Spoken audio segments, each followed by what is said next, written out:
మన హిందూ ధర్మంలో ఏడాదికి 24 ఏకాదశులు వస్తాయి. కానీ ఏ ఏకాదశికి లేని ప్రత్యేకత ఒక్క ముక్కోటి ఏకాదశికి మాత్రమే ఉంది. దీనిని వైకుంఠ ఏకాదశి అని కూడా పిలుస్తారు. అసలు ఈ రోజున వైకుంఠ ద్వారాలు ఎందుకు తెరుచుకుంటాయి? కేవలం ఉపవాసం ఉంటే సరిపోతుందా?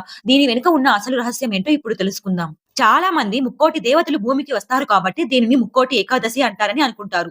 అది ఒక కారణం అయినా అసలు కారణం మరొకటి ఉంది. సంవత్సరంలో వచ్చే మిగిలిన 24 ఏకాదశులు ఆచరించలేని వారు ఈ ఒక్క ఏకాదశి నాడు నియమ నిష్ఠలతో ఉంటే ఏకంగా 3 కోట్ల ఏకాదశులు చేసిన పుణ్య ఫలితం దక్కుతుందట.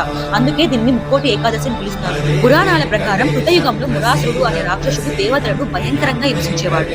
విష్ణుమూర్తి ఆ రాక్షసుడితో యుద్ధం చేసి అలసట చెందినట్టు నటించి బద్రికాశ్రమంలోని సింహవతి అనే గుహలోకి వెళ్లి విశ్రమించాడు.